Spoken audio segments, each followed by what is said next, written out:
Тяжелый удар, новый козырь РФ, оружие Москвы и провал американских патриотов. Военные бьют тревогу, зона поражения в Украине увеличится. В чем суть? Казахстан заявил о нападении. Официальное обращение к Киеву и Москве. Путина и Зеленского призвали остановиться. Путин требует Одессу, взятие юга страны. Масштабный налет, РФ подняла авиацию. Официальное заявление из Москвы. Тяжелая потеря признана. Чего лишилась Украина? Кто слил данные о заводах? Обращение Минобороны РФ к Зеленскому. Зона смерти на границе с Беларусью. Киев раскрыл данные, чем собираются встречать пехоту при прорыве кордона. Зеленский устранил конкурента. Борьба за кресло на Банковой. Резонансное заявление из Киева.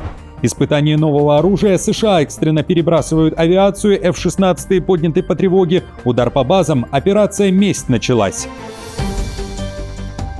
Друзья, всем привет! Это «Время Прядко», 20 июля на календаре. Давайте начнем. Украина превращает границу с Беларусью в зону смерти. Киев заявил о создании килл-зоны на фоне последних сообщений о возможном наступлении с белорусской территории. ВСУ заявили, что выстраивают многослойную систему эшелонированной обороны. На суше глухие лесные массивы и болота уже перекрыты километрами стального забора, противотанковыми рвами и, как заявляют, ловушками-путаницами, которые по замыслу должны заблокировать проход пехоты, а при необходимости ударить по ней FPV-дронами. Все мосты в приграничной зоне взорваны, ключевые автомагистрали уже заминированы. Кроме того, Украина заявляет, что речной участок границы на Днепре протяженностью более 100 километров круглосуточно патрулируется катерами, а острова по периметру спешно закатывают в колючую проволоку Егоза. Украинские военные показывают и говорят, что на границе работает и аэроразведка, которая непрерывно мониторит сопредельную территорию. Здесь, как вы видите позади нас, противотанковый ров, заградительный забор стеной, а также инженерные заграждения в виде малозаметного препятствия и колючей проволоки Егоза. Заградительный забор эффективно действует против пехоты противника. Противотанковый ров, соответственно, предназначен для противодействия технике противника. Если противник все же сможет преодолеть эти заграждения, его будет ждать так называемое заграждение «малозаметное препятствие». Напомню, в Минске неоднократно уверяли, что вступать в войну против Украины не собираются, но при этом обещали нанести удары по тем, кто попытается напасть на Беларусь. Польша экстренно поднимает войска. Тысячи военных и техники выведены на улицы. Граждан призвали не беспокоиться. Варшава заявляет о специальной операции. Страна под угрозой удара с воздуха. Такой основной сценарий масштабных учебных маневров, которые начались в стране сегодня. Масштабная переброска войск наблюдается на юго-западе страны. Силы заведены в леса, власти призвали хранить информационное молчание. Речь о запрете на фото- и видеосъемку движущейся техники по магистралям страны. 21 июля при этом всю Польшу ожидает общенациональная воздушная тревога. От северных портов до южных гор начнется проверка системы оповещения об ударах с воздуха. Учения назвали «Тревога-2026». Сигналы услышит вся страна. Полный слив информации и спутниковая разведка. Украина ликвидирует последствия одной из самых масштабных атак баллистикой за все время войны. Россия ударила по советским заводам в Киеве. У Зеленского уже заявили, ночной налет в выходные на столичные промзоны – это не ликвидация секретных подземных бункеров, а хаотичный террор по наводке шпионской сети. В этом уверен советник президента Сергей Бескреснов. Он не стал раскрывать информацию о том, куда именно пришлись попадания, однако уверяет, что речь идет о крупных предприятиях, известных еще с советских времен, которые не всегда используются по назначению, а сейчас чаще сдаются в аренду и не для военных целей, уверяет он в своем разборе последней атаки. Если предприятие действительно занимается чем-то критически важным и военным, это производство будет под землей. Атаковать его бесполезно, враг это понимает. Предприятия у нас выживают за счет аренды. Территория огромные, целые гектары. В каком-то арендованном цехе 10 на 20 метров могут делать что-то мелкое на субподряде. Антенны для РЭП, пропеллеры для FPV. Руководство завода вообще об этом не знает. Информация утекает к врагу, и предприятие получает удар. При этом признана тяжелая потеря, полностью уничтожен и завод «Укртак». Это украинский производитель тактического снаряжения, бронежилетов и экипировки. Компания занимается производством и дистрибуцией средств защиты и военного снаряжения. Кроме того, под прицелом РФ оказался и крупнейший логистический хаб страны «Амтель». По данным Forbes Ukraine, объект использовался для складских и логистических операций. На складах хранились посылки, лекарства и гуманитарные грузы. Россия при этом уверяет, что ударила, так как там были комплектующие для БПЛА. Москва готовит новый удар. Минобороны РФ обратилась к Зеленскому. Опубликован пост с надписью, который адресован Украине. Цитирую: «Сегодня точно не финал. Заряжены и продолжаем». А ниже хэштег «Это вам не футбол». Напомню, РФ уверяет, что удары были направлены по военной логистике Украины. Новое оружие Москвы и новый козырь РФ. Военные бьют тревогу. Речь о максимально модернизированной баллистической ракете 9М723-2F3 для комплексов «Искандер-М». Под прицелом почти вся Украина. Ракеты вскоре могут поступить российским войскам, сообщает украинский мониторинговый канал «Е-Радар». Дальность поражения до 480 километров. Опасность в новом поведении ракеты. Военные заявляют, что при его применении ПВО «Патриот» может оказаться провальным. Обновленная 9М723 при заходе на цель делает противозенитные маневры с перегрузкой. Компьютер ПВО просто не успевает перестроить точку встречи.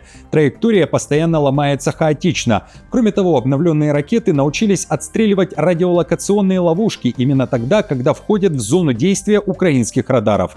Радар видит не одну ракету, а целое облако из 6-7 целей. ПВО тратит дефицитные противоракеты на фальшивые жестянки, пока настоящая боевая часть бьет по объекту. Путин требует Одессу. Взятие юга страны – одна из целей России. Очередное заявление из Москвы на фоне длительных ударов по Одесской области. Атаки не прекращаются. Россия направила стратегические бомбардировщики и истребители и выпустила, как заявляет российская сторона, минимум 19 ракет по югу Украины. Под ударом портовая инфраструктура, сухогрузы и гражданские, заявляют одесские власти. Тревога в области звучит минимум 10 раз в сутки. Послушайте. К сожалению, за последние 2 недели с начала июля у нас уже погибло около 18 человек. К сожалению, среди пострадавших есть и дети. Ранено 69 человек. С начала месяца на Одесский регион было направлено более 300 целей, то есть мы видим примерно 50-60 целей в сутки. России нужна Одесса. Так звучит официальное заявление из Госдумы. Там раскрыли тактику ударов по югу Украины. Отдан приказ лишить страну выхода к морю. Об этом заявил член Комитета Госдумы РФ по обороне Андрей Колесник. По его словам, если Киев не пойдет на условия Москвы, Одессу, цитирую, освободят. Решение примет лично Путин. Удары же по судам Россия называет атакой по плавсредствам, которые помогают ВСУ. Мы, в общем-то, в свое время договаривались на гораздо меньшие условия, но Украина не захотела и теперь полной ложкой все это дело употребляет. Если такой расклад пошел и Украина не соглашается ни на какие удобные для нее условия, а Запад не дает им закончить войну, тогда придется отрезать Украину от моря. Киев также не останавливается. Теперь удары наносятся по танкерам не только в Азовском море, но и в Черном море. Украина заявила о новой спецоперации СБУ.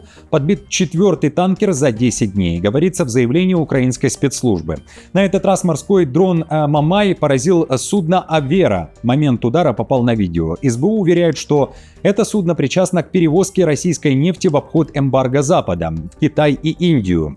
Все 4 пораженных танкера класса Суэц Макс, морские гиганты, перевозящие огромные объемы нефти, заявили в СБУ. Свою цель в Киеве объяснили так. Такие спецоперации усложняют экспорт российской нефти, лишают Кремля нефтедолларовых поступлений, которые идут на войну против Украины, а также снижают возможности врага обеспечивать свои войска горючим. Еще об одной спецоперации заявил и уже всем известный командующий беспилотными системами Украины Мадяр.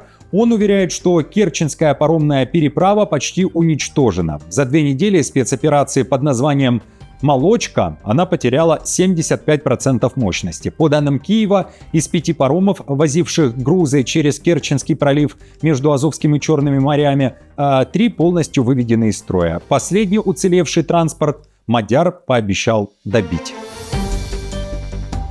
Казахстан заявил о нападении и посягательстве на интересы страны. Атаки на суда, перевозящие нефть Каспийского трубопроводного консорциума, в котором участвуют Россия, Казахстан и ряд крупных нефтяных компаний, это целенаправленные действия по дестабилизации законной международной торговли, мировых энергетических рынков и безопасности глобальных транспортно-логистических цепочек поставок.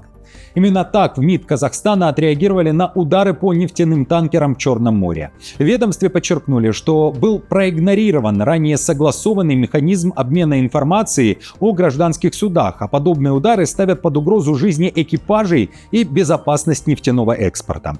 Астана призывает остановить удары. В МИД не пишут конкретных фамилий, однако требование общее – прекратить эти удары. Напомню, 19 июля 2 танкера с казахстанской нефтью были атакованы беспилотниками во время погрузки. На одном из судов вспыхнул пожар, который удалось быстро потушить. Жертв, пострадавших и разлива нефти нет.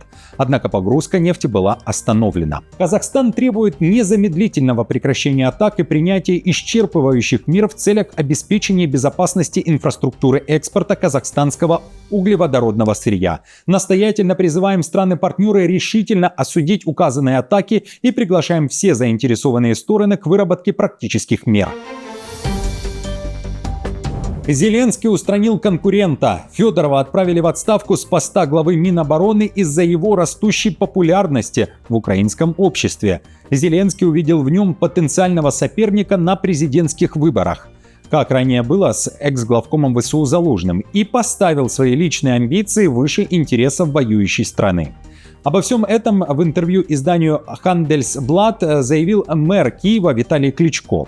Он говорит, что увольнение Федорова его шокировало. Кличко вступился за экс-министра и подчеркнул, что поддерживает картонные протесты в Украине, которые начались после отставки Федорова. «Я был в шоке. Зеленский совершил огромную ошибку. Он объявил о решении, не объяснив его. Федоров за последние полгода успешно провел реформы в министерстве. Все его предшественники были замешаны в крупных скандалах. Он же, наоборот, сэкономил много денег и добился результатов. Естественно, общество реагирует на это». Киевскому градоначальнику тут же прилетело за критику. Телеграм-канал Ukraine Context, лояльный к офису Зеленского, обвинил Кличко в том, что после баллистических ракетных ударов РФ по Киеву тот вообще не приехал на места разрушений, потому что с самого утра праздновал свой день рождения за городом. Тем временем генералы ВСУ встали на защиту Сырского. Командующий десантно-штурмовыми войсками Олег Апостол и командующий ВМС Украины Алексей Нишпапа заявили: публичное унижение и безосновательные обвинения высшего военного руководства во время войны опасны и недопустимы. Апостол назвал волну оскорблений в медиа недопустимой и призвал к предметной, а не унижающей критике. И, по мнению военачальников, оценивать эффективность Сырского имеет право только Зеленский, как верховный главнокомандующий. Существует горькая солдатская пословица: когда начинается война, зовут солдата, а когда война заканчивается, судят солдата. Мы не имеем права допустить, чтобы те, кто взял на себя самое тяжелое бремя войны, после всего пережитого стали удобными виновниками для тех, кто наблюдал за борьбой со стороны. Сам Зеленский, не вдаваясь в детали, анонсировал ключевые переговоры, которые состоятся уже сегодня, 20 июля. Напомню, на прошедших выходных Зеленский беседовал с командирами корпусов, а также командующими родами войск. Как пишут СМИ, на Банково, вероятно, выбирали преемника для Сырского. Испытание нового оружия. Запад бросает вызов беспилотникам РФ. В Швеции успешно испытали противодронную ракету «Крёйгер», которую уже называют возможным ответом на кризис ПВО в Европе. Разработчики заявляют, новое оружие дешевое – это летающий мобильный телефон с боевой частью. Как пишет The Telegraph, стоимость перехватчика оценивается всего в $10 тысяч. Система, оснащенная искусственным интеллектом, самостоятельно обнаруживает цель, сближается с ней и уничтожает ее, говорится в материале. Представитель компании-разработчика, бывший глава МИД Швеции Тобиас Бильстрём, считает, что главная проблема современной ПВО решена. Ракета-перехватчик не должна быть дороже самой атаки. Также, по его словам, система полностью собирается из компонентов не китайского производства, благодаря чему ее можно будет быстро развернуть в массовое производство в случае глобального торгового кризиса или вооруженного конфликта. В компании рассчитывают также, что первыми новые ракеты «Крёйгер» получат в ВСУ и проведут уже испытания, по сути, на поле боя. США экстренно перебрасывают авиацию. За последние 48 часов Министерство войны резко нарастило военную группировку на Ближнем Востоке, перебросив из Европы эскадрильи истребителей F-16 и стелс-самолеты пятого поколения F-35. Масштабное развертывание сил стало прямым ответом на ликвидацию американских военных при иранской атаке на базу в Иордании.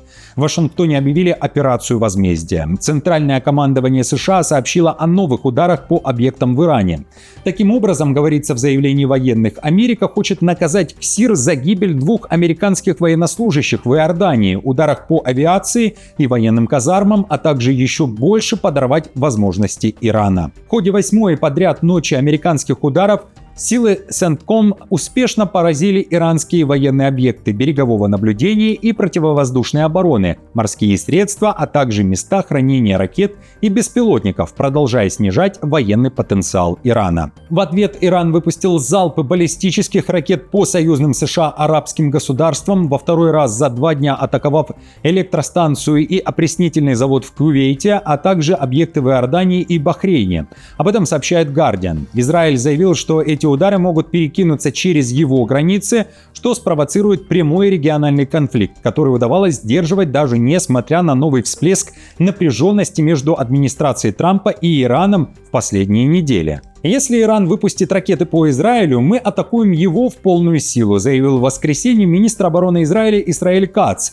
Он добавил, что страна готова как к оборонительным, так и к наступательным действиям. Тем временем Трамп признал потери и заявил, что опечален. Он призвал союзников-республиканцев в Конгрессе расширить законопроект о санкциях против России, включив в него Иран.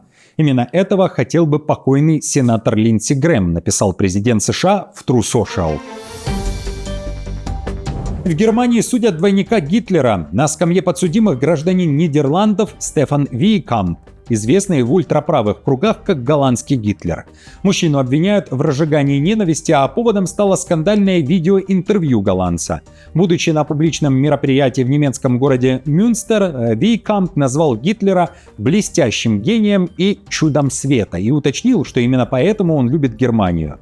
Вдобавок ко всему, пишет немецкие СМИ, фигурант дела сознательно копирует внешность диктатора от характерного пробора до усов. Суд состоится в конце июля, двойнику Гитлера грозит реальный тюремный срок. Друзья, на этом все. Спасибо вам большое за каждый лайк, поддержку. Подписывайтесь на канал и ищите другие видео на нашем канале. До встречи уже завтра.